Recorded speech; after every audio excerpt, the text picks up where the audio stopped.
একটা কথা আমি তোদের বলবো, আজ বিশেষ করে আমাদের ভারতবর্ষের সনাতনের ঘরে, আদর্শের ঘরে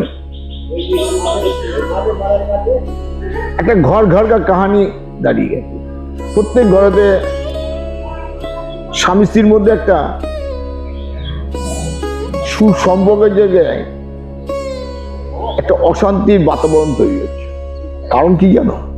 ভোগবদিতা এমন একটা চরম পর্যায়ে পৌঁছে গেছে যেখানে চা পাওয়াটা খুব অত্যাধিক জায়গায় গেছে, এবং জীবনটা মনে করছে বোধ হয় এইটাই বোধ হয় জীবন, আর বোধ হয় কোনো জীবন।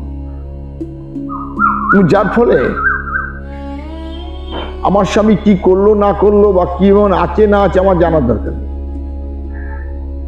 আমি কতটা পেলাম কতটা পেলাম না, এই বিচার করতে বসছি।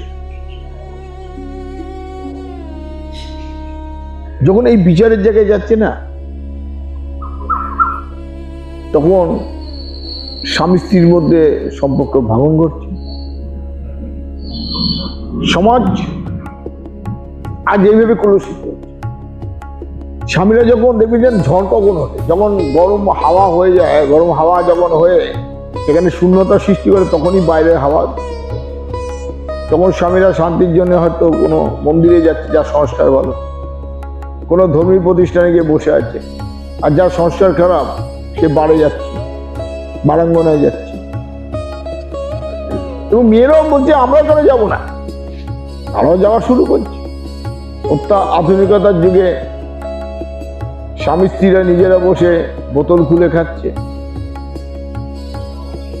তারা বিভিন্ন দৃশ্য বাড়ে যাচ্ছে, আর তাদের পরিণতি তো তারা নিজেরাই তৈরি করছে। তাই আমি বলি, যদি সংসারে শান্তি চাও, যদি সংসার চাও, এই আধুনিকতার মোড়ক থেকে বেরিয়ে এসো, যেখানে সনাতন আদর্শের সাত্বিকতা, ধার্মিকতা এবং যেখানে সুচিতা, শ্রদ্ধাশীলতা, মানবিকতা বিরাজ করবে, সেখানে কোনো অশান্তির বাতাবরণ থাকে না, সেটা স্বর্গীয় জায়গা তৈরি হয়। এই সংসার সর্বদাই স্বর্গীয় একটি জায়গা, যেখানে ভগবান বিষ্ণু মা লক্ষ্মীকে নিয়ে সংসার দেখাচ্ছেন, মা পার্বতী ভোলানাথ ভগবান শিবকে নিয়ে সংসার দেখাচ্ছেন। তাদের আমরা পুজো করি, তাদেরকে আমরা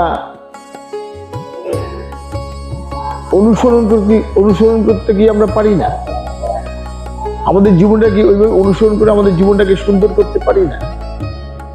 স্বামী যদি অধার্মিক হয়, যদি স্ত্রী যদি ধর্মপরায়ণ হয়, এই অধার্মিক স্বামীকেও ধর্মপরায়ণ করতে পারে। ভাগবত তত্ত্বের কথা যদি কোনোদিন শুনতে চাও, প্রশ্ন করো, নিশ্চয়ই আমি তার উত্তর দেবো। তোমরা ভালো থেকো, আনন্দে থেকো। জয় ঠাকুর শ্রী রামকৃষ্ণ, জয় মা।